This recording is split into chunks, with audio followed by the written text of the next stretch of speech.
come on! Another podcast will start soon, and it'll be even bigger, flashier, and more fun than this one. But until then, it's Super Audio Robo Podcast Z. I'm Ark, that's Neff, and this is the show where we recommend you the finest mecha content for your cultural and artistic development. Oh, yeah, we sure do. Especially today's episode. Also, that opening line was a lie. Do not expect another podcast after this one. This has already taken up a lot of time and effort. This is it. This is the entire podcast now. It's over. It's over from here. You'll really feel like it's over after we describe today's topic. Oh, we're going to have a lot to say about today's topic, which is Gundam 0080. War in the Pocket. This is quite a special one, I could tell from when I first watched it. One of the best Gundams, and also one of the heaviest, but a lot of Gundam is pretty heavy. How heavy it is will, depend on what exactly you're looking for, yeah. I think. Mm-hmm. We'll just get straight into our synopsis, explain what the hell Gundam 0080 is, what the deal is, and it goes like this. In the final month of the 1-year war, the Principality of Zeon is desperately trying to turn the momentum back in their favor after the Federation's recent string of victories following their own development of mobile suits. Both factions turned their attention to Site 6, a space colony that has been recognized as a neutral zone in the war, and the Federation looks to void that neutrality by developing a new mobile suit there in secret, while Zeon sends in a small team to infiltrate the colony and destroy the Federation's new weapon. And all the while, a young boy living on Site 6 gets wrapped up in this conflict, getting his own pocket-sized taste of war and learning the harsh reality of what it's really like. Yeah, this is a big tonal shift from the past few shows we've been talking about already. Yeah. I mean, anytime we have to talk about Gundam or most real robot anything, it's clearly going to be kind of skewing towards this type of topic, really. Yeah, well, not all Gundams. I mean, I know we got another one lined up later. Oh yeah, we got at least two, mm-hmm. for sure. Mm-hmm. Yeah, this is a very interesting one. And yeah, you might find it very curious because I initially misunderstood, without really knowing the synopsis beforehand, what Gundam 0080 was about, because I know about the Universal Century, naming scheme when it comes to, years, obviously, mm-hmm. that it was when I saw 0080, I was like, oh, this must be a short story that takes place in the aftermath, and it turns out, no, this is still 0079, it's just on the eve of the new year when the war would finally be over, but we're not going to get to that point without at least one last major sacrifice. Yeah, this is in between. This is also before Zeta and Double Zeta and all that too, and it's feels yeah, you can see it with the technology of the show too. So we might as well get into some of the prehistory, describing the background of how this particular Gundam entry came into being. Well, Mobile Suit Gundam 0080, War in the Pocket, full title. Obviously, we just abbreviated as, we just shortened it to 0080 or War in the Pocket, whichever we feel like. Mm-hmm. But it is an OVA series designed to celebrate the 10th anniversary of the Gundam franchise, which I believe at this point, I think this might have been the first instance in the franchise's history of doing one of those, big anniversary milestone celebrations with a new entry, because Zeta was it was not 5 years after, that was in 85, 86.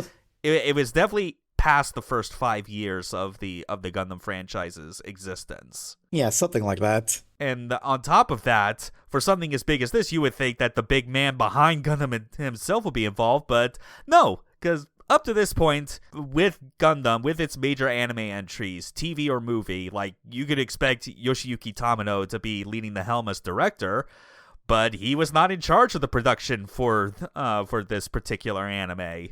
It would instead be worked on by some different people with their own faithful but still very fresh perspective on the Universal Century that Gundam had solidified for many years at this point. So, as far as who was be directing this OVA, it was done by Fumihiko Takayama, which, from what little I could find searching on the internet as far as, what he had done prior to this, most I could find was that he was an episode director for, several episodes of the original SDF Macross, which I think plays into the fact that there's quite a number of like Macross alum working on this OVA, which is unsurprising considering this show's like kind of origins came from like key people on that show being huge Gundam fans. Yeah, but the screenplay itself was written by one of the founding members of a famous, no longer around anime studio, but they have been for quite a few decades, Gainax. It was written by Hiroyuki Yamaga, who had like helped found that studio all the way back in the early 80s. And getting back to like the ties to Macross, this was definitely something where once I looked it up, it made so much sense why the look of 0080 is the way that it is. But character designs were done by Haruhiko Mikimoto, the character designer that would basically be that do the character designs for the Macross series pretty much up through Macross 7. We got a pretty good lineup of creatives all coming together for what is essentially a side story of all things, but still like a pretty important side story, a very important project all the same, considering this is like celebrating 10 years of Gundam in Japan up to this point. Yeah, this is like they got a bunch of like A+ people to work on this, and it kind of shows because this entire like thing is so, I mean, would you say it's like lavishly produced? In a way, well, I mean, like, not. I feel like when I think lavishly produced, I almost think that's reserved for the likes of full-on movies on the scale of Akira. Right? Yeah, I guess not like. I do think it's lovingly detailed. I think that you could absolutely describe 0080 as that. Right, that's what I was thinking of. It's more like lovingly detailed because there's like so many like background shots in this entire series that could just work as like wallpapers. They're just that beautifully done. Yeah, and even just like the way all like the characters are drawn and expressed like have like a great sense of realism to it, even though it's like, they are not realistic, quote unquote, they are still animated characters, but it's still paying off on the fruits of Japan being in the bubble economy. And just right on the eve of when they would get hit by their recession at the turn of the decade. Oh well. At least we got this out of it. They got I was about to say they got better, and I guess technically true, but the yen is pretty weak right now, so who could say? But yeah, as we said as much, compared to other Gundam titles, like, this is not just a side story, but War in the Pocket, it stands out as a side story because it has no relation to major characters or battles or like other important events from the original series or even like subsequent entries. Like, it doesn't try to do any like hacky sort of tying itself into events that would later happen down the line in the franchise. Because I said as much, like, despite what the name sounds like with 0080, like, this is still in the 1 year war in 0079, but it is the final month and it is much more focused on a smaller scale conflict. And because it's the final month, yes, this is a Christmas anime. Yeah, we don't make the rules. That's how it is. In fact, I watch this like OVA regularly on Christmas in case I want to feel great. Look, if we could use this reasoning for stuff like Die Hard and Tokyo Godfathers, like, this shit works the same for 0080. It counts. I'm also counting Snatcher as one of those Christmas media things you can experience in Christmas, because that is also a Christmas game. Yeah, that's true. The same for most of the Yakuza games, really, at least the early ones. Yeah. But yeah, with this OVA being set in like the time frame of the original show, but not happening around those characters and battles, along with, significantly better animation and budgets, courtesy of the economy, and just, by this point, Sunrise knows that Gundam is like their big cash cow, and they don't need to like shit out cheap off-model animation just to make their deadlines. It's like, you basically get a look at what the Universal Century was like during the 1 year war, but with but like without any of the wonkiness that people would have remembered it for based on how it looked in the original 1979 anime, to the point where it is like, it's kind of a weird thing when you look at it, because like a lot of the mobile suits featured, it's like, yeah, those are Zaku 2s, those are Jims, these are all the familiar ones, except I think in order to get around like fanboy nerd arguments about, I guess, like way more advanced looking, quote unquote, than like their original anime counterparts, they kind of designate these as like late model variants of the existing ones. But whatever, you know, there was like, they just wanted an excuse to like make their own version of like, this is what the Zaku 2 should have looked like in the original Gundam, these fucking beefed up, heavily armored, like real robot ass looking grunt soldiers. You'll see like people who worked on this OVA are giant nerds when it comes to details. Oh yeah, it definitely helps that like this was post Zeta, double Zeta, like all these like mid to late 80s Gundam entries already, where it was just the style and like I guess like the style guidelines and such for like how these mobile suits should be drawn and animated into the, like, you know, just so they did not ever have a repeat of what happened in 1979. It's like, yeah, they took that as the baseline, and they upped the bar for that quite considerably. Oh yeah, by a lot. And best of all, like with this being an OVA, it's a short miniseries. And like even back in its time, it had a very quick turnaround time. So like it wasn't going to be something where, you know, like you were going to be waiting years upon years for this thing to even finish. Like Sunrise and Bandai had like the appropriate budget and like talent necessary that they were able to release 6 episodes with like 1 month apart from each other, going from March 25th to August 25th in 1989. So that's basically your entire like time frame for like when this OVA was being distributed, you know, directly to video. Yeah, it's real great, especially because with this being like a very short story, it definitely feels like it is a complete story. You're not this isn't one of those OVAs where you're just getting like super stylized cool like concepts of like what it could possibly be if it got picked up for syndication as an actual TV series. It's like this OVA knew going in what it was wanting to be. Yeah, you are getting a nice simple package here, a complete package. This is not and maybe we'll have something more if this is a TV show. No.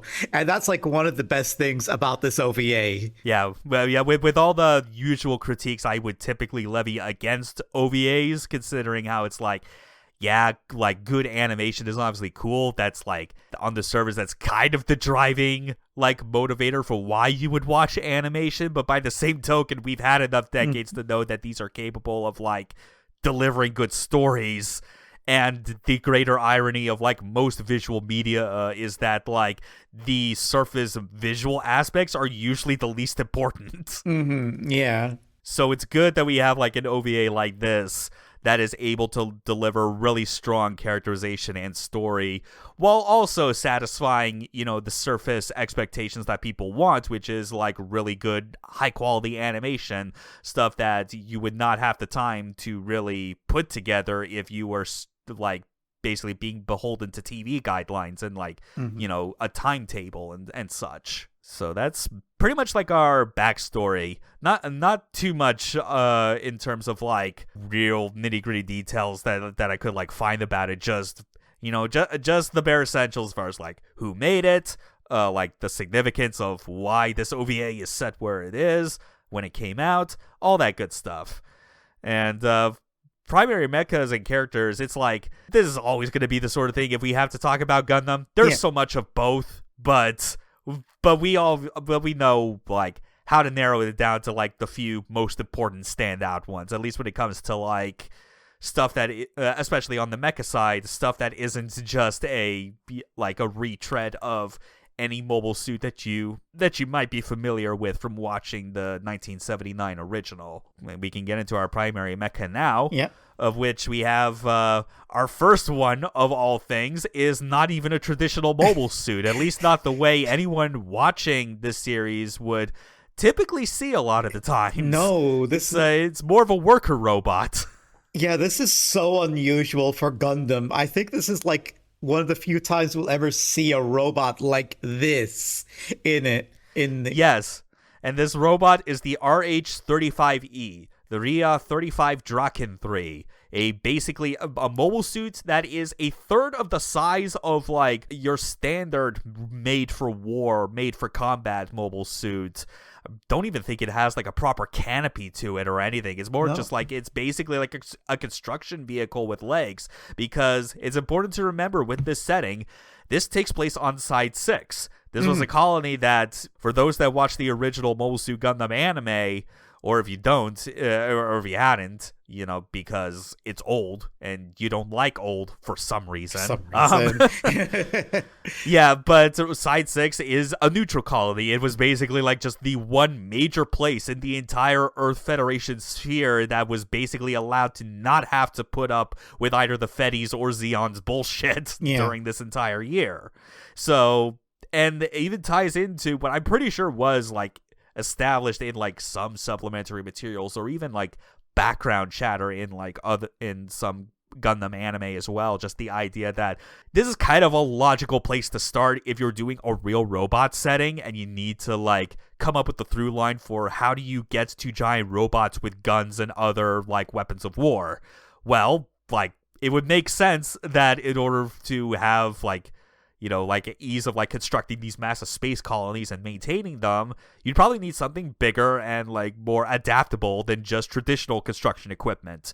So you make a robot that does it. Yeah. And it's not even like an idea that like that Gundam is the only one that ever did it. Like plenty of other like real robot media has like gone with like this similar train of thought. I know the Armored Core series, if we're going with video games, absolutely has gone that route, like in several of their games backstories where they have like worker robots that as the start, and then like corporations just decide to like, hey, what if we put guns on this thing? What if we beef this up?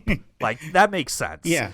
But with Side 6 being neutral and for the most part not really trying to have like a standing army of their own, at least not an obvious one that would draw attention, it's like, yeah, you could expect that they would be like still making use of like these Draken 3s for like important like construction or heavy lifting, things like that. It's cool to see for the few times they do try to like put up a bit of a fight in at least one instance, but it doesn't work. Yeah, it seems like we're talking a lot about a robot that barely appears in this show, but it's kind of important because it really shows how much thought they're putting into this entire OVA and setting. Like, oh yeah, there would be robots like this in a colony that would just be there just to do like general work. And if it ever needed to like resolve a conflict, the kind of conflict they would probably be most equipped for is like general civil unrest or something, like police work or something. It's not anything that would require a beam saber in order to solve. Yeah, they're not going in expecting to fight like Zaku's or some shit. Yeah,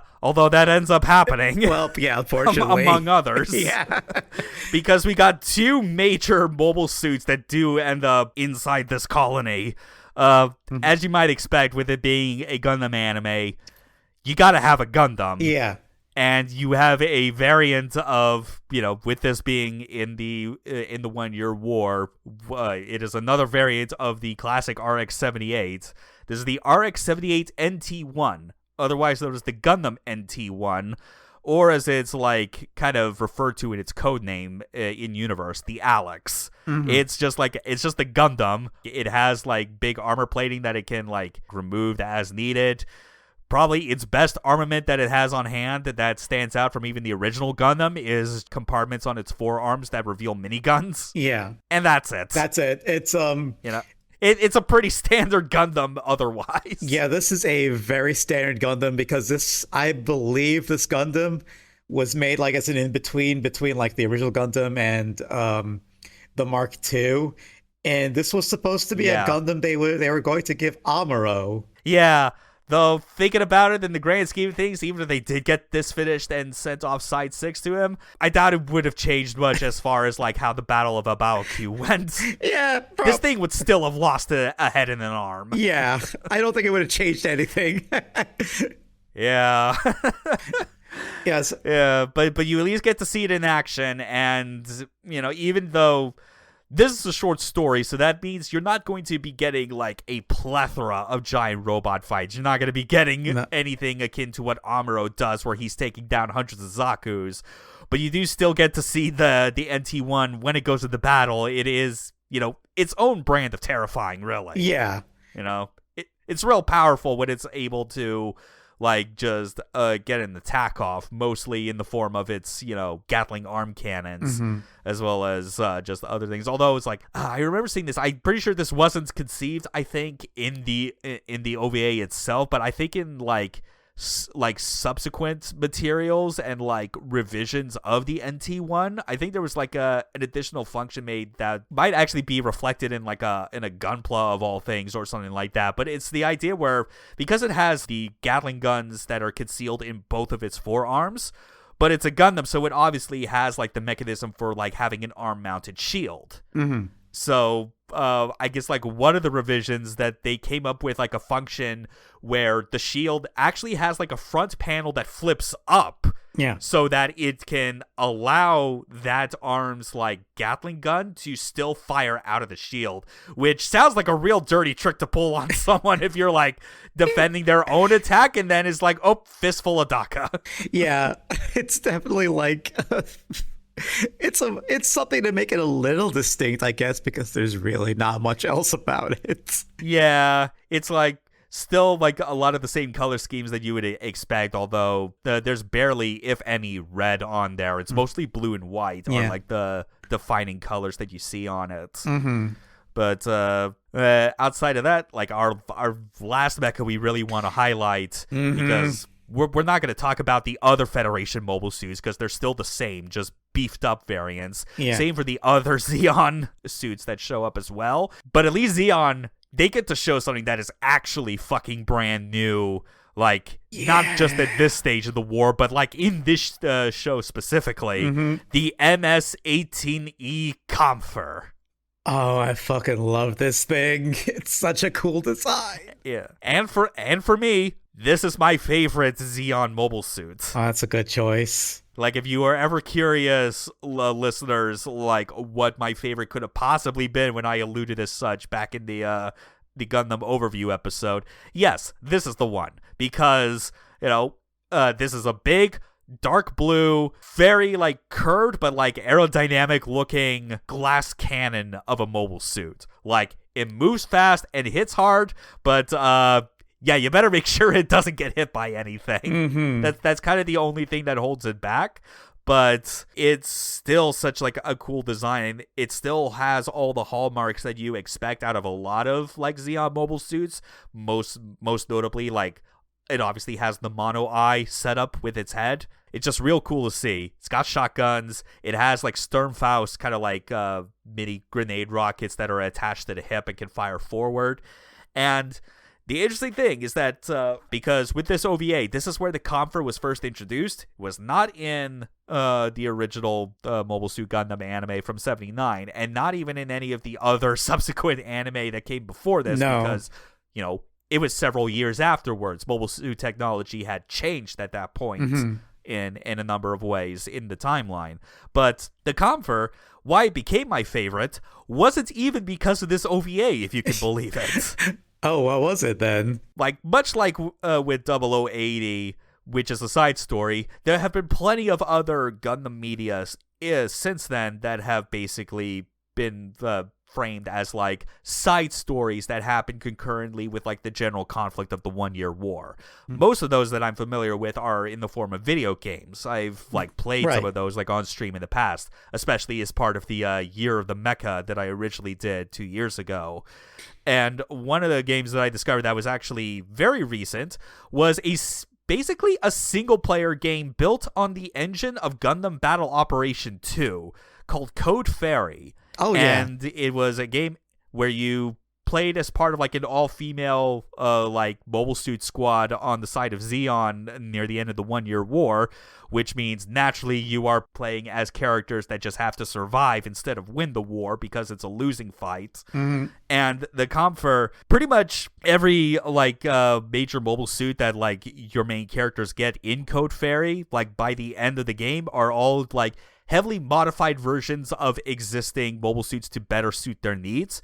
And the Comfer ends up being one of them. Like, it gets given to like the main character Alma, and like everyone, including her, notes that it's like, I don't know if this is going to help us. Like, this thing doesn't look like it's going to stand up in a prolonged fight. So they decide, let's just take the Comfer, sacrifice the extra speed it has, but make it like even more armored and still give it all the variety of weapons it needs. Oh my god. And it is awesome.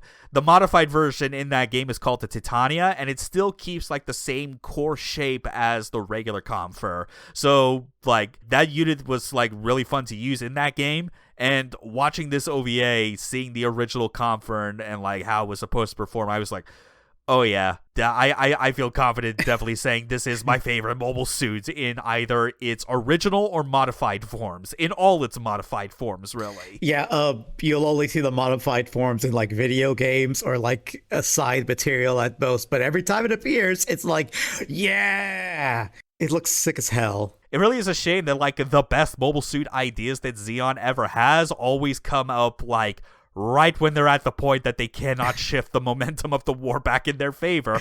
Yeah, I guess so. All their good ideas come way too late. Those are our primary mecha that we're focusing on. We still got Zaku's and Jims and all that other stuff. As we mentioned, you know, they're slightly like varied in terms of like the armaments they have, as well as just like their defense and build quality compared to the original anime, but it's still a Jim, it's still a Zaku. We really do not need to get into any more detail than that. Yeah. So we can at least switch over to our characters, of which, of all the many, many characters that are out there, there are at least 3 very distinct characters that we can all focus on individually. First on the list, we have our main protagonist, Alfred Izuruha, otherwise just known as Al, in the as his name is shortened to, like his nickname, who's just an 11-year-old boy.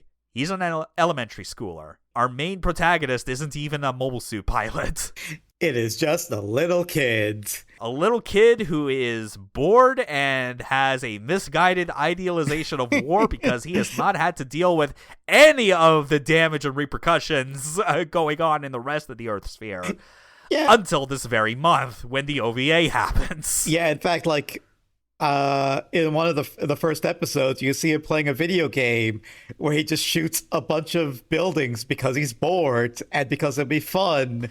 And that's where we're starting off with. Yeah, especially when with that particular like light gun game he's playing, it's like you're not supposed to destroy the city. Yeah. That is very much the type of kid character that he is. In fact, I think even like in the original Japanese voice acting, he was actually voiced by a kid that was like close to the same age. And it's why like in any subsequent material or like crossovers, because there have been times where like the 0080 has been featured in a few Super Robot Wars games and such, but they had to get a different voice actor because in classic, you know, child actor fashion, puberty hits, and you can no longer hit that high voice that you were able to before your vocal cords had developed further. Yeah, he's otherwise like a good example of like what it kind of what like a kid character should be. Like even though he's like mischievous at times, you can tell, especially when he's hanging out with his friends from school, that like obviously gets into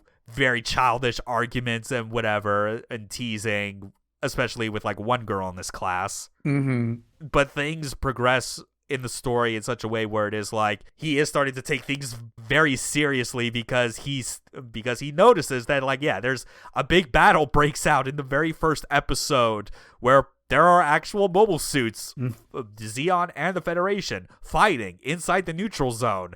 And it actually excites him to the point that he is like trying to find out more of what is going on and get in on some of the action, because he thinks that is way more exciting than having to like just keep going with the flow, going to school, dealing with his mother's nagging about having to like do better at studying. Something where it's like, I think even like the way it is framed, it's less a fact that like, it's not so much that he is like dumb or anything, but more that, again, it's because he is bored in this interest that he doesn't want to put in the effort that he could very easily put in just to actually get those good grades.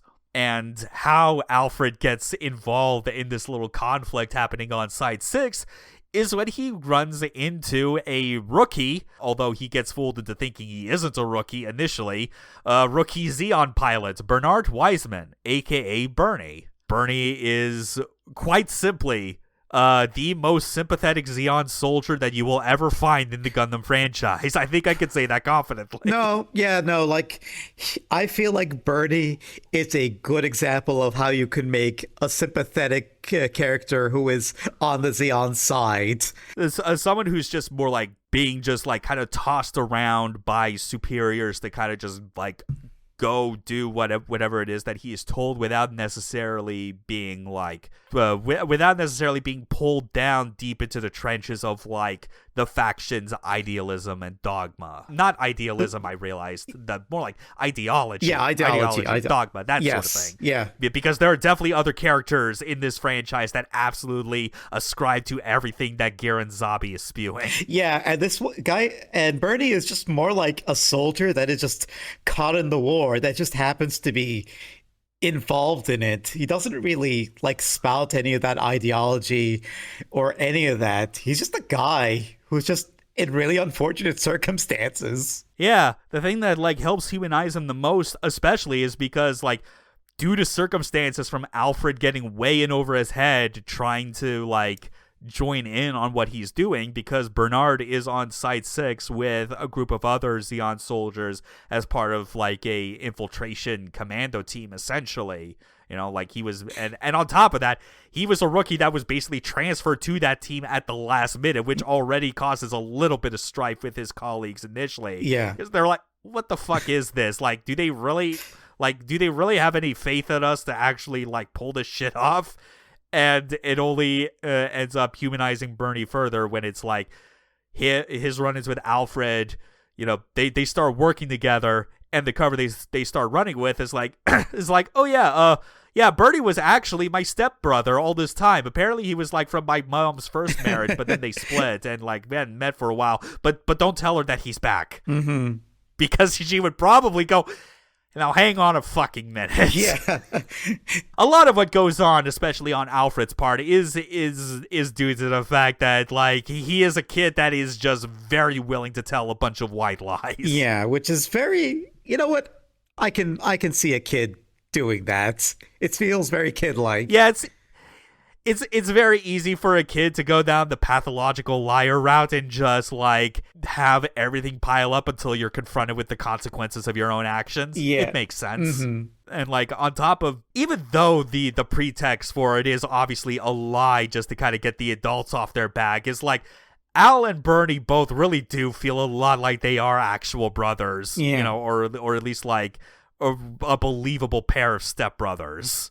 Yeah, because there's no real sense of like no one being like coerced by the other to do this stuff. It's like Al is like more than anything strong arming, trying to like get his like, no, I want to get in on the fun. Mm-hmm. And it's like, oh, okay, kid, come on. And but then it's like they don't think any less of each other. And Bernie, especially, even with him being undercover this whole time, even gets the hots for someone that Al has known for a long time as his next door neighbor, our third and final character, Christina McKenzie. Otherwise, you could say as like the actual first female protagonist to pilot a Gundam. Pretty much. Yeah. Granted, it's not as often as you would think compared to, you know, other entries in the franchise after this point where they have like a lot more episodes to work with that concept. But yes, Christina, again, much like with Al and Bernie, you know, you could also like shorten her name to Chris, and that's what like a lot of like her friends also refer to her as. And it's sort of thing where like she works with the Federation. In fact, like before the start of the OVA itself, she is actually off the colony, like doing like, you know, test piloting work on Earth and elsewhere, and she's only transferred back to Site 6, you know, obviously the benefit being that she gets to see Al again as well as her parents, but also she's the test pilot for the new Gundam that the Federation is trying to prepare to ship off to White Base. You know, the same Gundam that Bernie's team is also trying to find, you know, confirm that that's what it is, and destroy the damn thing so that it cannot stomp Zeon shit in any further. You can kind of see where the underlying conflict is starting to come up. Although it's even more tragic when you realize that it's, oh yeah, these two characters, it's like they really are not letting on at all to each other that they are on opposite sides of this war. Yeah, that's the real tragic part, because you can feel the romance brewing in like the few times where Bernie and Chris get to meet each other and talk, and it's just like, oh yeah, like that's where the sympathy for Bernie starts to become even more apparent, because it's like, man, all you need to do is to just not do this war shit anymore. You found someone who appreciates you, man. Yeah, like him and Chris have like some actual chemistry with each other, and it's kind of cute. And it's like, oh, what could have been for you two? Oh, the way it ends as well, nothing short of heartbreaking. And I'm trying to remember briefly, because I know this is like the other like Gundam OVA out there where I've seen people like try and go on about it, being like, no, this is the Gundam that you people should be watching, even though I think we agree that like, nah, 8th MS team is not all that. But isn't that one also about like have like a, trying to remember, didn't that also have like a romance subplot that involving where it was like one of like both members of that kind of romance were on opposite sides of the war as well? Yeah, it does have that, but it's more like both sides know it's like on the opposite sides this time, and like, you know, they got to deal with that. It's like they're both very obviously aware of the fact that they're star-crossed lovers, whereas Bernie and Chris do not have any idea that that's what they're in. Yeah. Also, I feel like this one is way more. I would take this over the one in 8th MS team, anyways. I could definitely see that. And I think especially because of just what makes all these characters extra appealing, even on top of that, on top of the characterization, is that because these are designs by Haruhiko Mikumoto, it's just like on this rewatch, I was like, oh yeah, these are Macross characters, really. Like I would expect to see them on the SDF, and even like have like a very like nice, cute quality to them, especially Chris. Also, I feel like it's important to note, not a single new type in this show. Yes. These are all regular people. Regular people on just a regular-ass space colony that is wrapped up in a small taste of the war. They were at least fortunate that they were able to get away with 11 months out of the year of not dealing with this shit. Yeah. Even the visit to Site 6 in the original anime didn't have a fight breaking out inside the colony. Like, they just only had to worry about, like, a brief skirmish that was happening outside of, like, their airspace. But, like, just on the precipice of, like, actually crossing into that airspace of all things. Yeah. Real good characters. I mean, there's obviously others, but, you know, because there's Bernie's, like, strike team that he is with. There's the kids that Al is friends with at school who are also very idealizing of war, you know, in that same misguided way. Yeah. And there's obviously Chris's parents. There's other like members of Zeon and the Federation that are like kind of like scheming and politicking. Least of all the one Zeon lieutenant colonel with the most evil sounding fucking name. This is, what was it, like Commander Killing or something? It's Lieutenant Colonel Killing. Yeah. We need to start putting together a list by the end of this podcast of like, okay, characters with family given names that basically set them for life to be evil, with number 1 at the top being Dr. Hell. Dr. Hell is like, oh, this is just your life path now. You gotta be evil with a name like that. Yeah, it's like, okay, so we got Dr. Hell, we got Killing, and we got Bloodman. Yeah. Unsurprising, 2 of those are Gundam characters. Yeah, the Gundam is known for its wacky names most of the time. And yet, our 3 main characters we talked about, the most normal sounding fucking names. Yeah, Bernie and Chris. Wow, those are like the Alfred. Like they're other than like Killing and Bernie's last name being Wiseman, everybody is just normal. They got like really normal sounding names. Even so, I think I could see like Wiseman being like a family name and not being not too like conspicuous or anything like that. Yeah, it's just Killing is so obvious. Mostly because it's like they just refer to him as Killing. We don't even know if he has a first name or not. It's just I don't think even the Gundam wiki. I don't even think like his wiki page like gives him any more details about his full name. It's just Killing. That is a name where it's like, okay, yeah, they just want you to know he's a bad guy. They're not even trying to hide it. So how do we do it? Just name Killing, I guess. Yeah. And of course, he's the one Zeon dude who is the most ride or die for Giran. Yeah.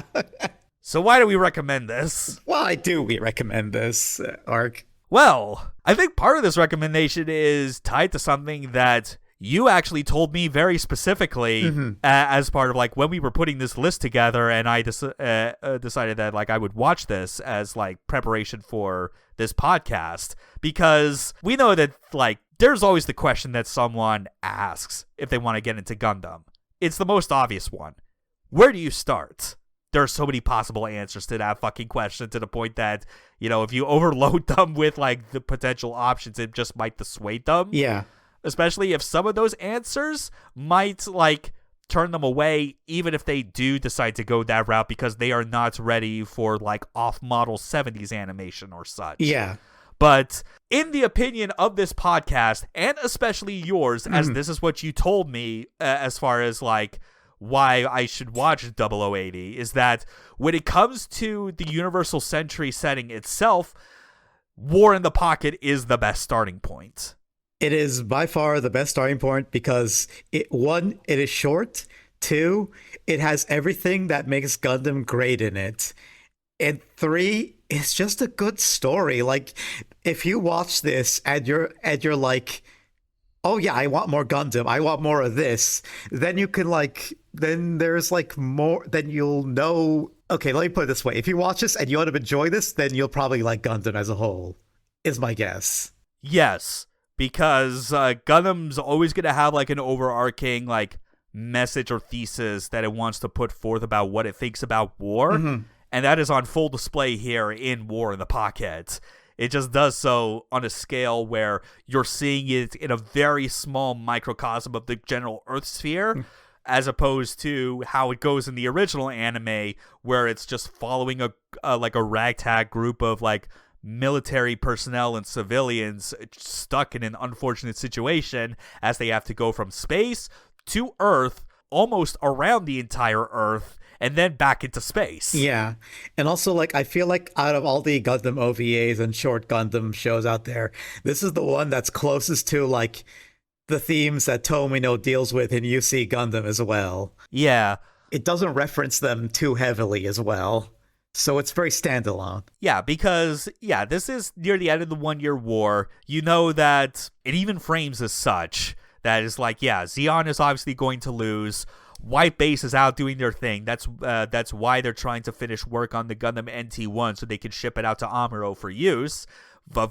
Which obviously is not going to matter much in the grand scheme of things, because we know how it goes at the end of that original anime. Amuro's still going to win, but he's going to win it no matter how badly like his mobile suit gets trashed, because he's pushing that shit. Oh yeah. But it's like you see that like the war is always going to end in the outcome that it needs to.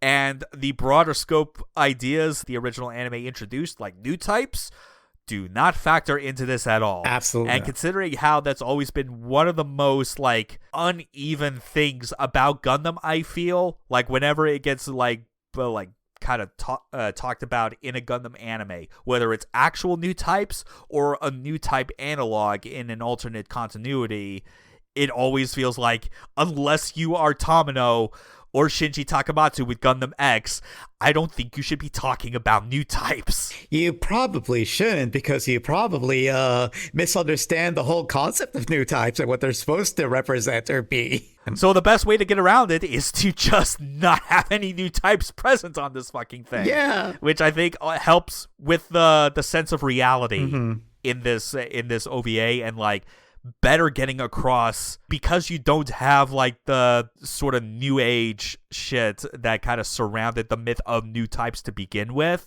Without that present, it lets you get more directly to the heart of what the OVA is talking about and makes it feel more relatable, especially when this is dealing with how even a small, like, near isolated community, even when it thinks that it has nothing to do with like a much larger war happening outside, is still going to feel the repercussions of it one way or another, either through indirect means or direct means, as shown here in this OVA itself. Oh, yeah. Yeah, you do feel that it's like war does affect everyone. It has hard lessons to teach about that, and it makes sense that it would be doing that, especially through the lens of a kid befriending a soldier, thinking that war is just a game and it sounds like a fun time. And unsurprisingly, because of that, a lot of the soap opera dramatics of other Gundam media not present in this at all. Oh no,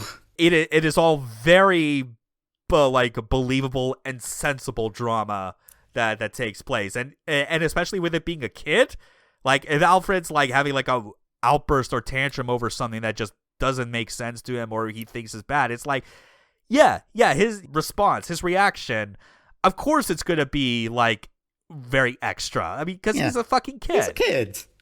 And like, he's a very believable kid. Like of course he'd act this way. He's like a young child. He does not have like the full grasp of like how stuff like this and the rest of the world actually works, and is unfortunately going to get like a fast track in that education, along with all the trauma that comes with it.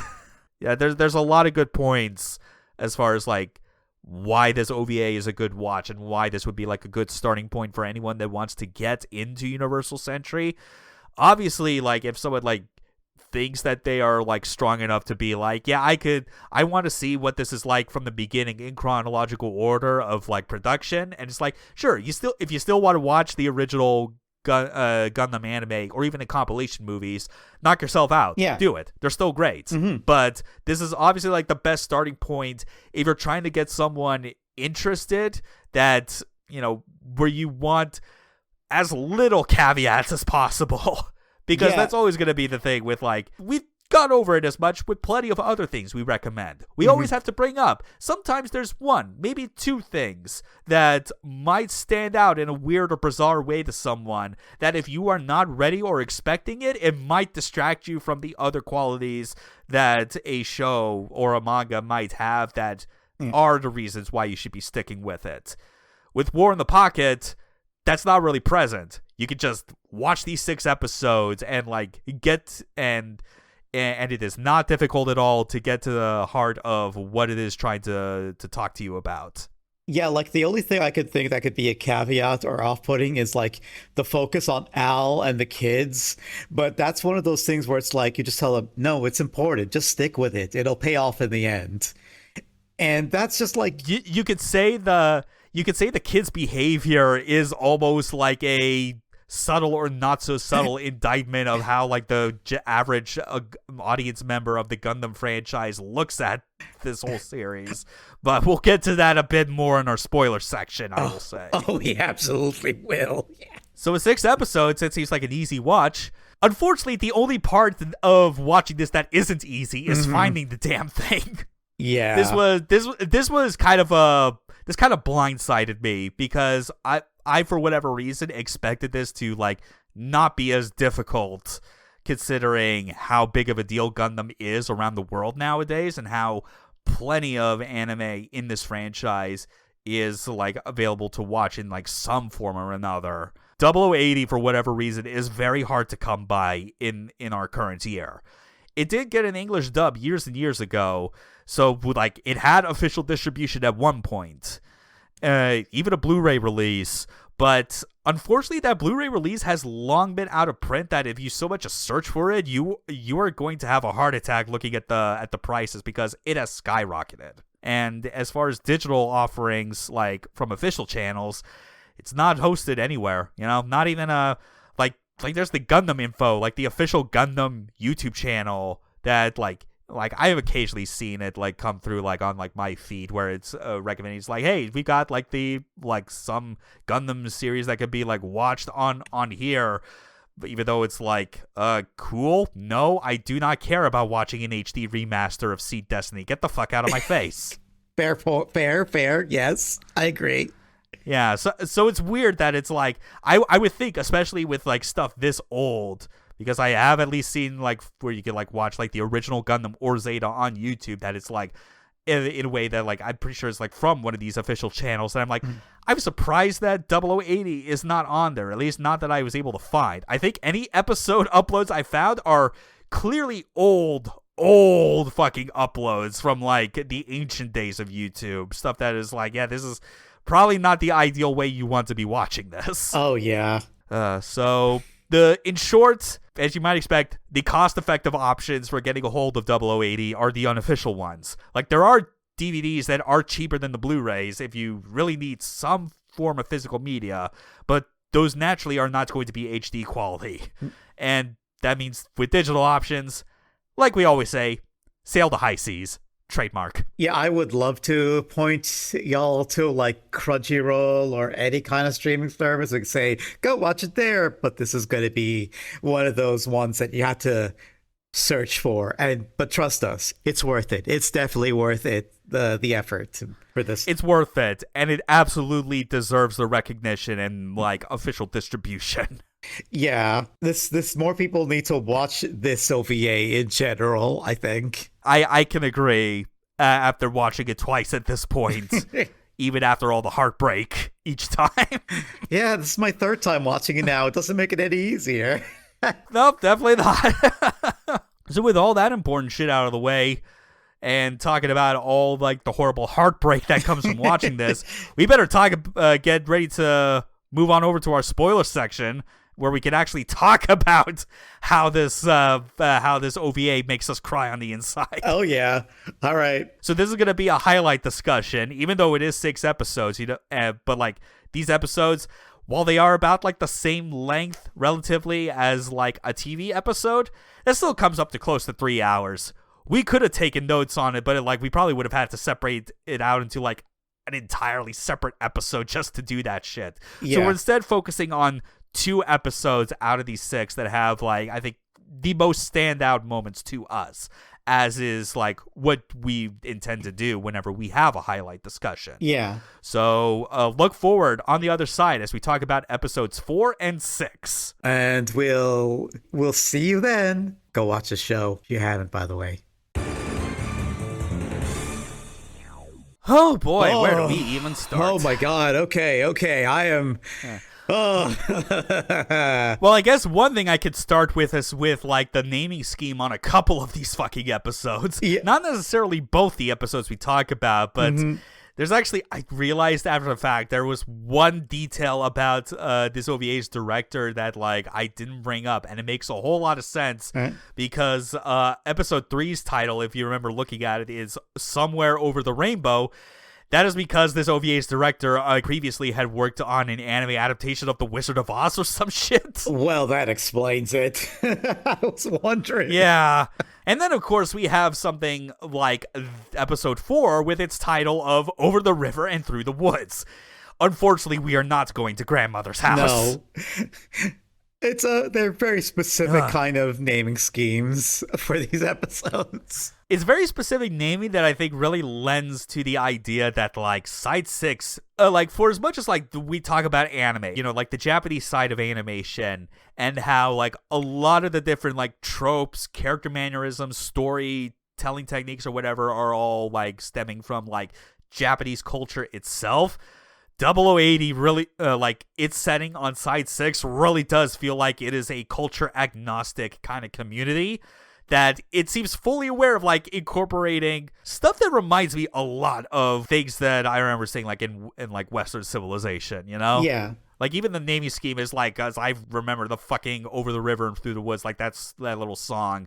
Everyone knows The Wizard of Oz, all that stuff. And, I mean, like, even a lot of the names, like, with our main trio being very normal English Western names. So the context leading into episode 4, from the very beginning of the OVA, Al witnesses a mobile suit battle on the colony, befriends rookie Zeon pilot Bernie. After various circumstances, they meet again with him on a commando strike team that is like trying to find information on the Federation's new mobile suits because they have secretly set up like a place to manufacture inside a recently converted factory. The previous episode was all about Bernie and Al basically going on foot undercover, trying to like basically sneaking from like the outside of the colony of all things to get underneath the factory. Al gets some pictures of the Gundam NT1 and now the Cyclops team, the team that Bernie is part of. They now have all the info they need to make a run on the Gundam NT1 to either capture it and escape the colony, or if all else fails, destroy it. Including maybe nuking the entire place down if they have to. Yeah, well, the nuking part's not their idea. Well, it's not their idea, but yeah. It even with like this whole setup, like first half of the episode is like just a buildup of anticipation to this operation going down, an operation that you just know is going to go horribly in some way.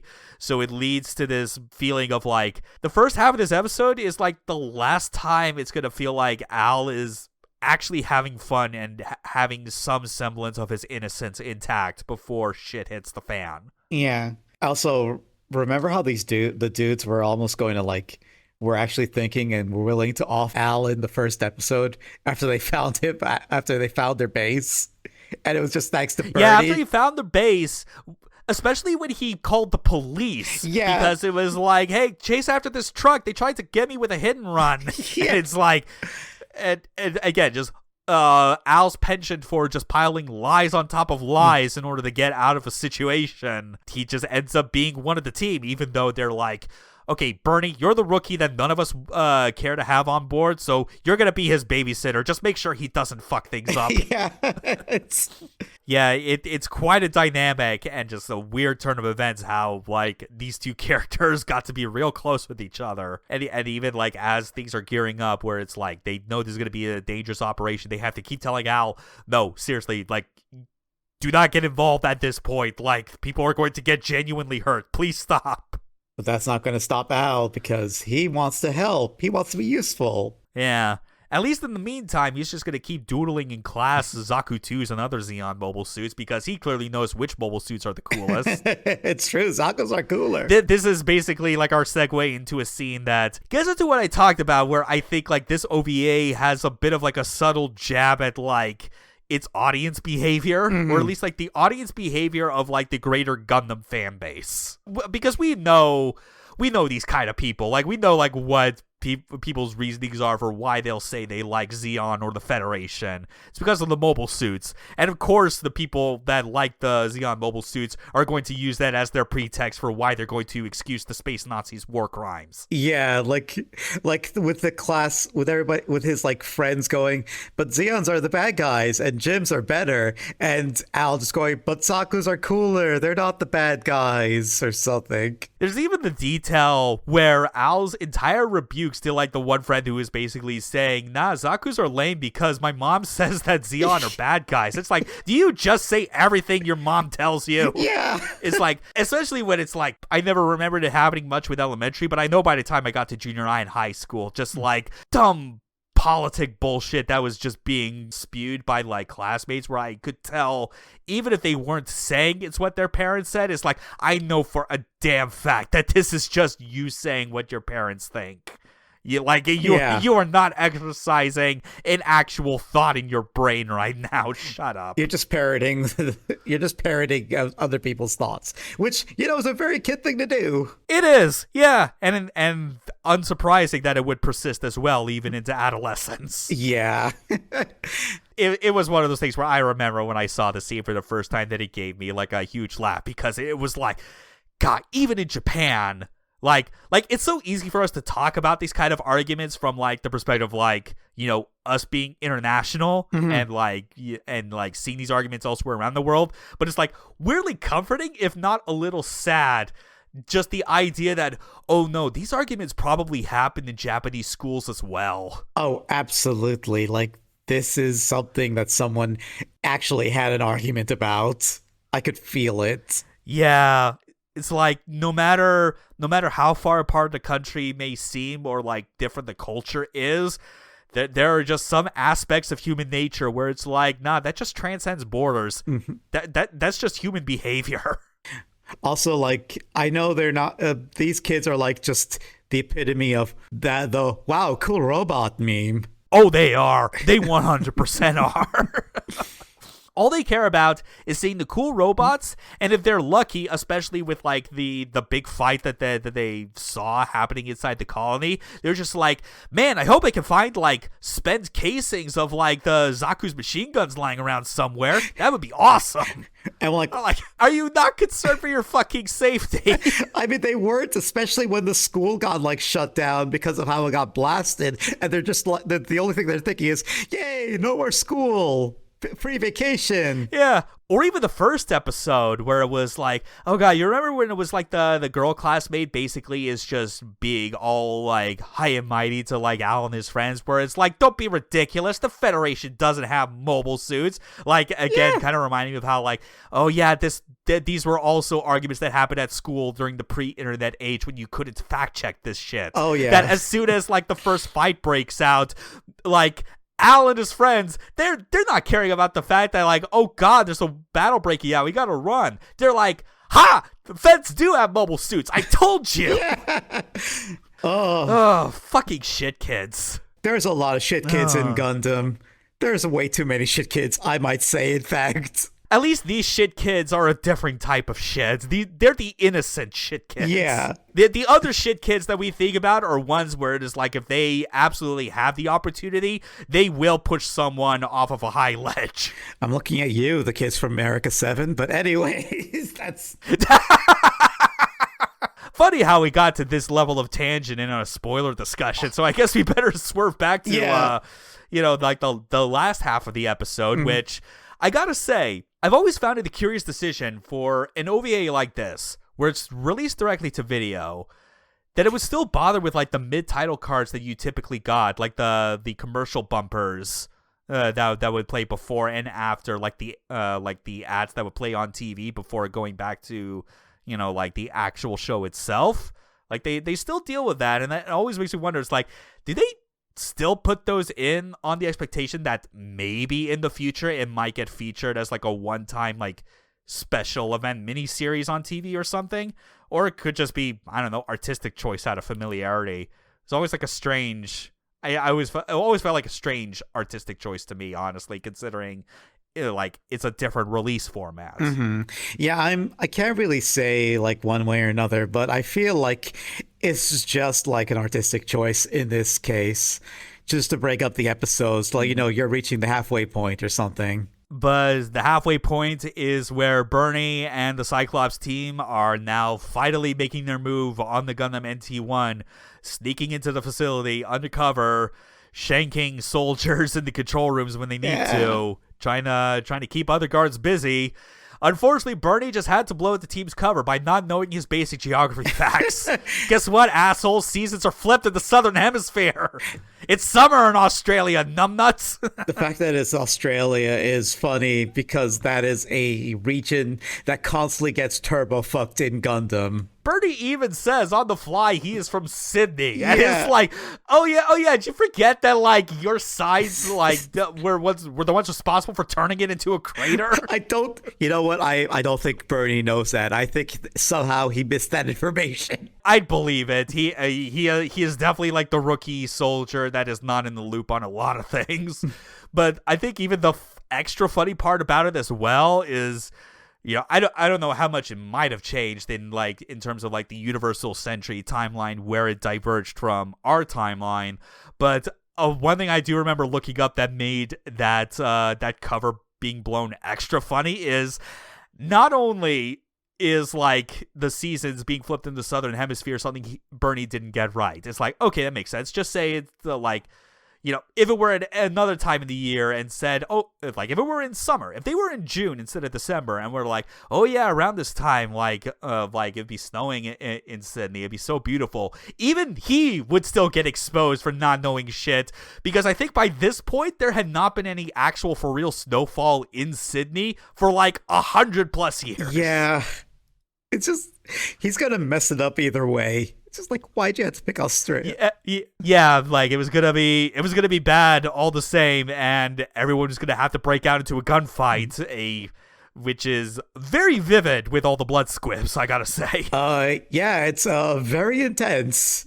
I definitely posed the question as to like how this compared to like possibly the violence of some of the other 80s Gundam anime like Zeta or Double Zeta, considering it, we're like, yeah, obviously we know Japan was a lot more cool with like ultra violence to a certain degree in animation at this time, but even then you could tell that there was still like certain limits they would not be able to go past on TV that OVAs could get away with. Mm-hmm.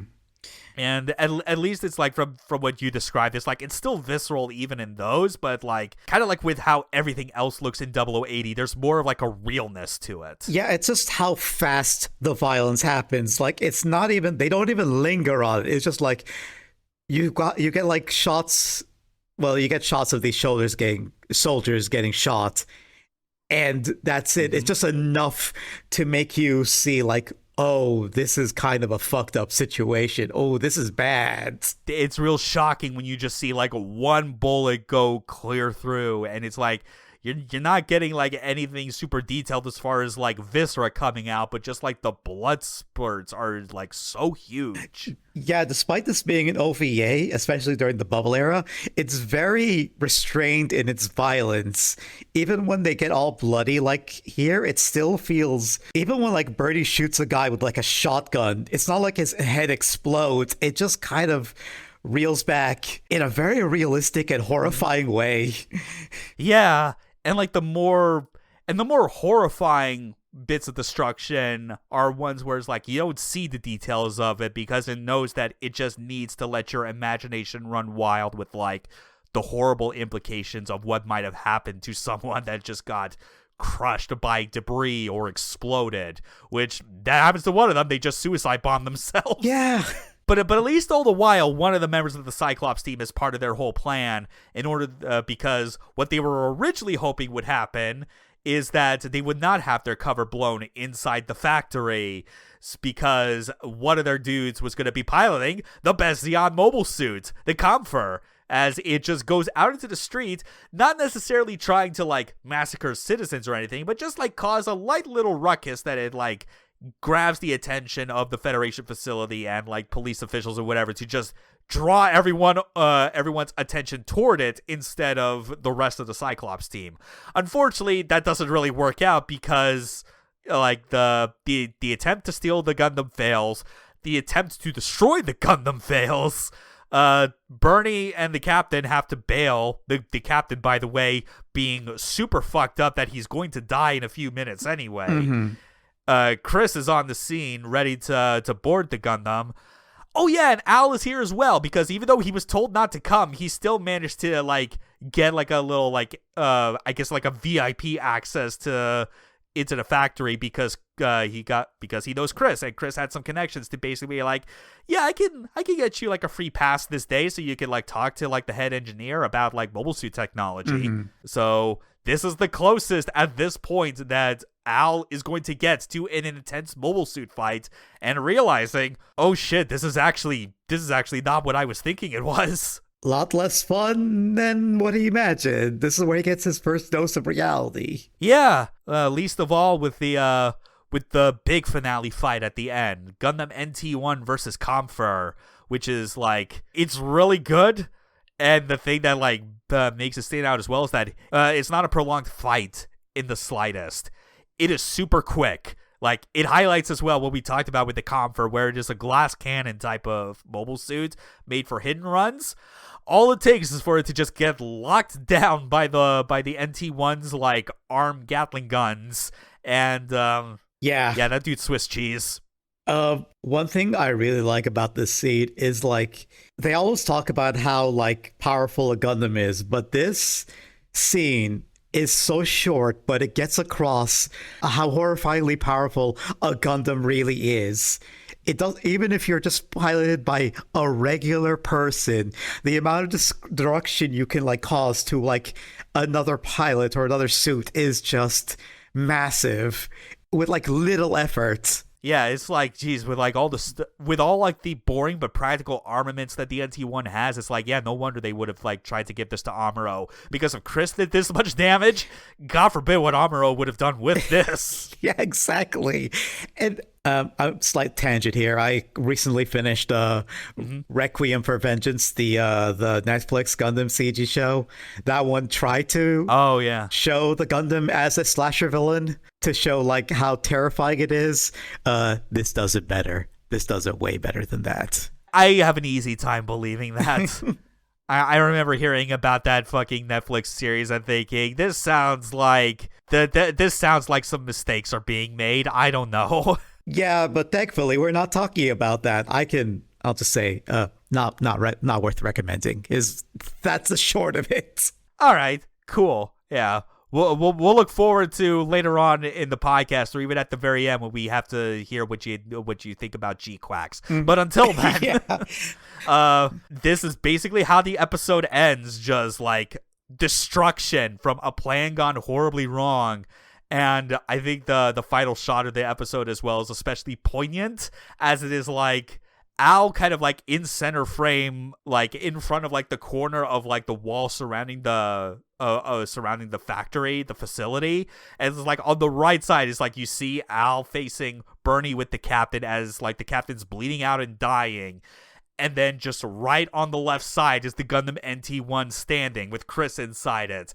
And it's just that I feel like we are in a situation where our three main characters are present, and the two characters that have like romantic chemistry with each other are not aware of that fact. No, absolutely not. They still don't know. Oh. And still, not the most tragic thing that fucking happens in this OVA. No, because it still has a longer way to go. Yeah, because that's going to be for our next episode, the final episodes. Yep, episode 6, War in the Pocket. Skipping over episode 5, Say It Ain't So, Bernie, because the context to describe what happens in that episode, the plan failed. Lieutenant Colonel Killing decides as a last ditch effort to turn things around, orders a nuke to be launched at Site 6 on the condition that if you cannot destroy the NT1 in time, we are just going to nuke the damn thing. It's very clear that like he was still going to go through with nuking the colony anyway, because he's that much of a fucking asshole. Yeah, the news, like Al and Bernie know about the news, and they are not taking very well to it in any way. Al's fear especially feels a lot like it is informed by anyone that would have been living like during the time of like the Cold War, just that looming overhead fear of like nuclear annihilation. Yeah. Like he even has daydreams where it feels very much like what you would also see like in that one dream sequence in Terminator 2 where Sarah Connor just dreams of like Skynet just dropping the nukes and fucking destroying everything. It's a rough despair moment for the two of them. Bernie even it comes close to just leaving the colony out of fear, but before deciding, nah, he's gonna stand up and fight, even if it doesn't look that good for him. It might be worth it if he's saving people that deserve to be spared from this war. Which, man, with how things go after this is that's a great, brave, heroic decision, Bernie. Boy, you probably should have just left, actually. Maybe you should have left. Or any other thing, really. I don't know. Maybe even during like his final moments, he could have done something just a little bit different. But yeah. Who could say? Because right now, Al and Bernie together are going to do everything they can to destroy the Gundam, not necessarily for the sake of Zeon, but for the sake of the colony. And it's like the first half of this episode is basically our one last big hurrah for Al and Bernie just being the best stepbrothers. No coercion taking place in like between the two of them of like putting this shit together. Like even when it comes down to the fact that they are actively stealing supplies from other places, it's like, yeah, they are believers in this. They are true partners in crime. Yeah, it's very like there's something very wholesome about their relationship and how like they grew to just love each other like brothers and just trust each other. Yeah. It's like, man. Even some of the supplies they steal are fireworks from like the big Christmas parade festival and shit that they had going on. So yeah, Christmas materials play a role in the coming battle. We told you this was a fucking Christmas anime. If you didn't believe us before, you'll believe us now. I mean, they literally play like the Christmas jingles, and we see like decorations all over the place. It's official. Yeah, giant inflatable Santas everywhere. Everyone's jolly despite being on the eve of a nuclear annihilation. Yeah. It's a very American feeling colony, despite just how like, yeah, you know, the fact that this is an anime made by Japanese individuals. It is a very America by way of like foreign like eyes, I guess, if you will. Kind of knowledgeable foreign eyes, I feel like, because it never feels like it's like going down the stereotype route. Yeah. Also, like, I wanted to mention this earlier, but you could tell when I mentioned like the eye for detail that the people who made this OVA had, like, you could see it everywhere in just like the technology. The way they used like the technology that was in the 80s but futurified, or the way the guns look or feel. Just everything about this has like a level of detail where, oh, you did the research for everything to this movie. You gave a damn. You really cared about even the little things. Like, you got a lot of the details right. Even if, like, I think Tamoto's only comments about 0080 were, like, kind of humorous nitpickings on his part that, like, don't really matter that much, but it was funny to hear it coming from him, which I think I'll save for the very end to close out the entire episode. Like, this point in the episode, we got a very good upbeat montage that's set to the opening theme of the OVA, as you're seeing Al and Bernie working together. Like, they're fixing up Bernie's Zaku from the very first episode. Somehow the feds or the Side 6 colony officials did not like sweep through the foothills and like find it and like scrap it or anything like that. They're getting all these supplies from like fireworks factories and whatnot, and it's like, I definitely was thinking for a moment again where it's like, Al's mother and neighbors really do not seem to be asking enough questions about what he's doing. But this is the late 80s. This is still kind of in that point where, like, this is in an era where, like, I think still the general expectation of a lot of parents was more about, well, as long as they're outside, they're just playing around and having fun. They'll be back for dinner. Like, this is not like our generation of like, fuck it, we just want to stay inside and play video games. Fuck the outdoors. Yeah, pretty much. And the school building got like fucked up in the ensuing fight from episode 4. So yeah, class is not in session. We're already on our Christmas break. Also, like, watching this again, it's like, oh, y'all are just winding up for the biggest gut punch, huh? You're making it a really sweet and wholesome moment with these two. And it's like, oh, yeah, I know where this is going. Yeah. And obviously, like, the fun and games of, like, setting up this big plan to take down the Gundam, you know, preparations have to finish, which unfortunately does mean that, again, for Alfred, his involvement has to end right here because it's going to be a battle and he does not want to get caught up in all the explosions and gunfire and other shit that might involve death. So, like, gets to at least have, like, one last McDonald's meal with Bernie. Yeah. That's one thing we actually forgot to mention. There's a lot of fast food burgers with not McDonald's.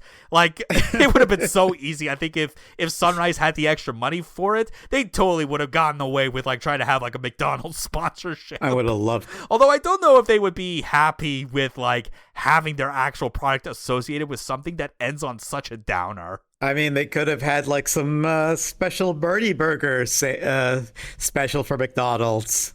you get Happy Meal toys. Here's Alfred, Bernie, and Chris. Now you can have them together like the events of this episode never fucking happened. Yay, they're a happy family. As they should. Yeah. The kid, his stepbrother, his girlfriend, they're all just having a good time. Okay, fine. The closest they'll ever get like to a happy ending is in the Super Robot Wars game. But that's like, yeah, of course they would have let them die. We did it on units. Or that one episode of Build Fighters. That too. Oh yes. I almost forgot about that. Oh. But yeah, like after they kind of like watch the parade and whatnot, eating their burgers, is like Al gets sent home along with like some important details as far as like, okay, I'm leaving you with this package and a disc, you know, and all the while he's trying to be like the cool, like reliable guy where it's like, don't worry, it won't die. It's a piece of cake, even though he's leaving him like in a disc with like recorded data, like a recorded message from him, knowing full well that it's like, even though he's not saying it, he's like, I'm probably going to die. So it's best if you have this thing ready to give to the authorities in case like I am not able to stop the Gundam or the nuke. Mm-hmm. And that night, you know, just you get to see one of those moments where all it takes is a war happening in your backyard to have a coming to Jesus moment about all the childhood pranks you pulled on people. It's also another thing that really does show just how America coded like this colony feels, even though it's a Japanese made like mini series. Yeah, this just feels like a very American thing to just start praying to God, like for your safety or something, and talking about how you regret your actions before, you know, all that. Yeah, especially when it's like the 1 Year War has always had like a lot of kind of like, I think like overt similarities to World War II, in not just in the fact that it encompasses the entire world, but also the fact that like even the momentum, the way it shifts from one side to the other by the end is very similar to how it went in actual history. But it also makes me think as well, where it is like, again, with how America coded this is, it's like, yeah, for all the places where war was happening in World War II, you weren't really having to deal with that shit when it came to the continental U.S.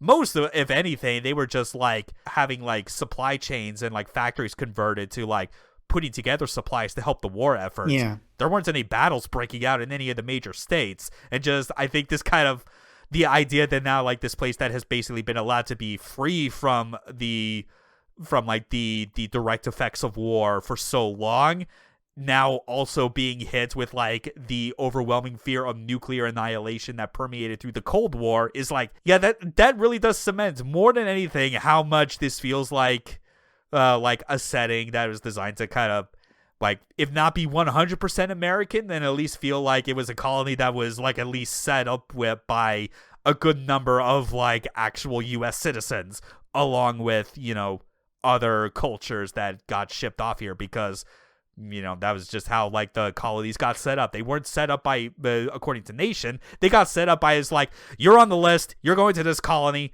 has a number, fucking deal. Yeah, it feels very intentional. It just how it's structured like that. So the next day, Al's dad comes home. They meet him at the airport, or like the spaceport rather, because like this is still very much the sort of thing where like, also just like with how things used to be in the 20th century compared to the 21st, you know, not having to wait near the outside of the airport itself just for like for the arrivals to actually come and meet you. You can just get as close to like where they're going to be getting off the plane, or ship in this case. And yeah, about that plan to nuke the colony. Yeah, about that. Yeah, that's not happening. Nope. Is that any surprise that the Federation would be on top of Zeon's desperation move this late into the fucking war? Good job, Killing, you idiot. I'm sure you're already sitting in your office right now shooting yourself in the head. It's so funny, because this is like, because in any other Gundam show, this would have been such a big deal. There would be a big battle and all that, blah, blah, blah. But here it's like, nah, just get stealth in the background. No real fanfare. It's no big issue at all. We solved it. Don't worry about it, guys. Yeah. And that joke I made about Killing is not a lie. There is like supplementary materials where it was like, after this plane fails and the war is over, he does commit suicide. Well, with it being like in front of a giant portrait of Giranzabi. Of fucking course he would. He is the type of guy who'd do that. Yeah. Rip Bozo. Especially with it being like, God, I'm trying to remember the exact details. Would this still be before or after About Q? Or maybe it is a bit after or something like that. Like, it was very close to the end of the year anyway when that entire battle happens and Cassilia just fucking murders her own brother. Mm-hmm. But regardless, it's funny with all the talk, but at the same time, as we know, it just makes what is happening next extra sad because now there is no meaning to this upcoming battle. Nope. Al knows entirely what this means and is now rushing to the site of where Bernie is making his last stand, luring out the NT-1, dealing with it in a real scrappy guerrilla warfare type of encounter. Like, NT-1 versus Comfer was very much like whoever makes the first move wins. Yeah. This one, meanwhile, is like Bernie in a Zaku 2 knows full well that it's like the Gatling army cannons are the thing you need to worry about. So we got to make sure that there are no bullets left in that thing. So that's where all like the fireworks supplies and like and Christmas decorations were being put towards, basically setting up traps that would cause inflatable Santas to show up, making the Gundam, making Chris, like, just shoot at it to waste all of its ammo, that once it was low enough or empty, finally you just get into a fucking up-close brawl between the two of them.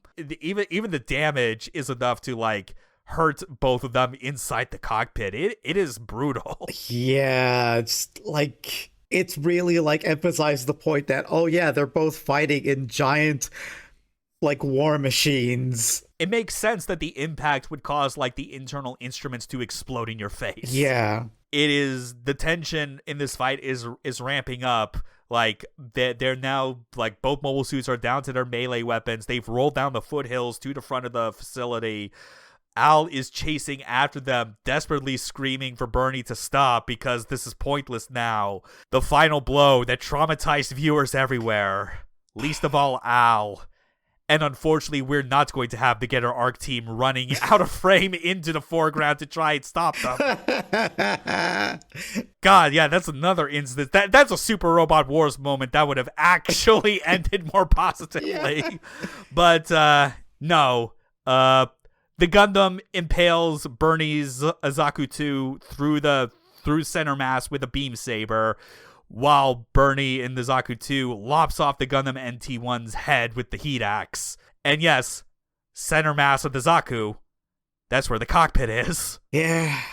Like we said as much, this OVA is merciful in not showing, like, a lot of what the absolutely horrible things that could be happening to a human that is, like, more grisly than like a gunshot. Like, we don't get shown what happens to a human after they just get, like, a face full of a beam saber going through them. But the thought is still harrowing. Even worse when it's like Al is just sitting there, blank face, traumatized. Federation soldiers come out and are, like, inspecting the damages. And it is like, what about the pilot? And what is goes, none left, sir. Pile of hamburger. Oh, that says so much. Like, when I was talking about how restrained the violence is in this show, this is a moment where they could have shown it. They actually could have shown it, but they didn't. They knew that line and the implications are enough, and they're right. Also, reading that quote that I wrote down again, I just realized has, like, a bit of, like, a dark irony to it, considering how many hamburgers get consumed in this fucking OVA. You could say it was foreshadowing this entire time. It was either foreshadowing or it was an instance of, like, the localizers just accidentally landing on just, like, a very Americanized sounding turn of phrase that is actually super fucked up. Yeah. Either way, ouch. Yeah. Oh my god, what is there to even fucking say about the rest of this episode, like, after this point? Like, it is just so much heavy shit hitting you after you realize that it's like, Bernie's dead, Al sees what happens, Al realizes that the Gundam's pilot this whole time was his next door neighbor. You see Bernie's final message. You can also tell as well that, like, even with the instructions that Bernie gives, in the event of, you know, like, if he were to die, it's like Al's not going to be divulging this as much as it hurts him, because, like, Bernie's gone, Chris doesn't know what happened because obviously she did not know that's who was inside the Zaku 2. Everything about this Al has to keep close to his chest. All he can really do is cry, and no one will ever really understand why that is. It's brutal. It's so brutal. like even with like the message from Bernie at the end is like, it even just highlights as much that like I think it kind of goes to show as well that like even if the nuke was not going to go off anyway, I feel like probably Bernie would have still gone through like some sort of like absurd leaps of logic to still fight the Gundam, because he even says as much that he feels that he needs to anyway, whether it's like a result of like cruel twist of fate, or maybe like some other justification he could come up with the idea being that like this colony has been able to be neutral for so long, there should not have to be something so dangerous living on this place. Like that's the most I could possibly see why he would still feel the need to fight it, even if nuclear annihilation was not on the table. Yeah, it's like, who could say, like, but at least kind of highlights as well, with him especially being like the most sympathetic soldier that's like associated with Zeon, where he is like knowing full well and even telling Al after this, it's like, don't hate the feds for this or Zeon or anything. It's like, there are soldiers out there that are just like me that are just kind of caught up in this. And I would not be surprised as well, like, even if after, like, trying to, like, push down all this trauma or whatever, it's like, if Al grows, with Al growing up, I would not be surprised if it's like, he's clearly turned off from war entirely. Yeah. Like, as a thing that he wants to, like, get involved in. At best, I could see it just going the route of being, like, wanting to be, like, an advocator for pacifism. Because he's seen what war has done now in a place that is so out of the way, like a pocket-sized version of the 1 year war that has been happening outside of his colony around the entire Earth sphere. Like, I'm generally like on the same side as you that you mentioned earlier, where like you're generally like not that fond of like kid characters in media, and Al is like one of the good examples. I mean, even for me, it's like, even outside of media, I'm like not that good with like kids and or anything like that, but it's like I could at least feel like empathy for like what a kid like this would be going through in this situation, that like even I am like just cry, let it all out. Don't like during this assembly where like he's now no longer able to hold back the tears, principal giving a speech about just like the scars that we are left with as a result of this war. And and as much as like, you know, the teachers being called in to kind of like help him, like Al's friends are not making this any easier as one of his buddies decides to say one last thing, serving as another indictment on this OVA's part about the Gundam fan base. Al, don't cry. Come on, another war will start soon. It'll be even bigger, flashier, and more fun than this one. Wow, cool robots. Yeah, very obvious that this is like, even though this is set before Zeta and Double Zeta and all this shit, they knew full well that that's what's going to be happening in the timeline. Yeah, it's... The Universal Century will never know peace. Yeah, that's the thing. It's like Gundam is... Or UC Tomino Gundam has always been good about showing just the nature of war and what it does to people. But it's also good at showing how callous people are about war.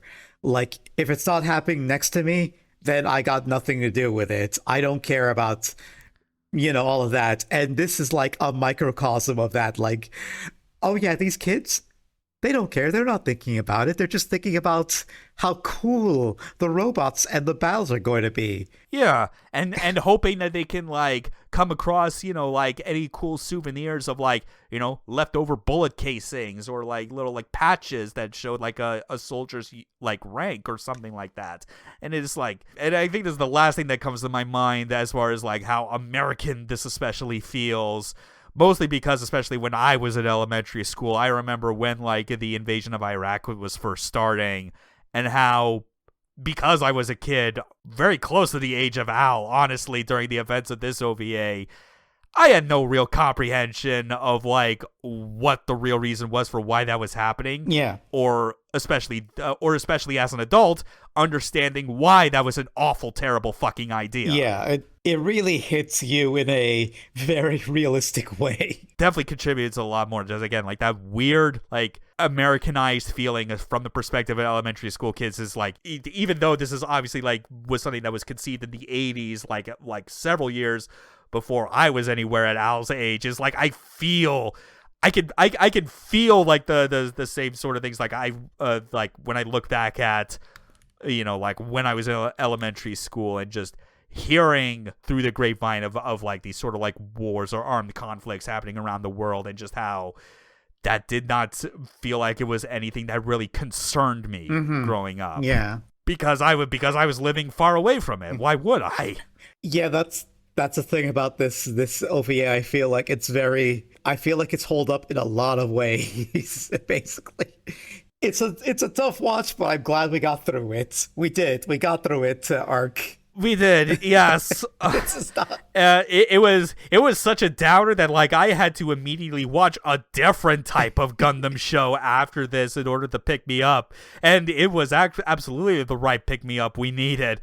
But I guess before that, before we really close out this episode, I said as much that like we always love when we get to pull out, stuff from Tamino, like the creator of Gundam himself, as far as like.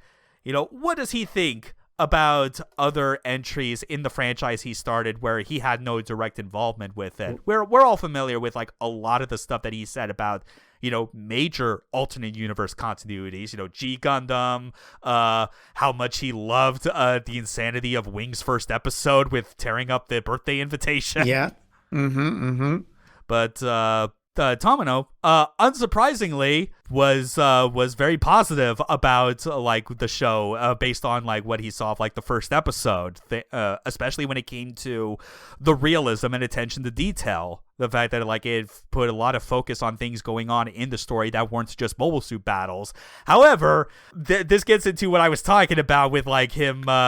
Deciding to go into full-on like nerd nitpicking, which I find kind of humorous coming from him. Oh yeah, was regarding two things. One, throughout this entire OVA, when you're inside the space colony, because of how space colonies are built, is that they are like cylinders where like basically like the surface is like wrapping around itself, and.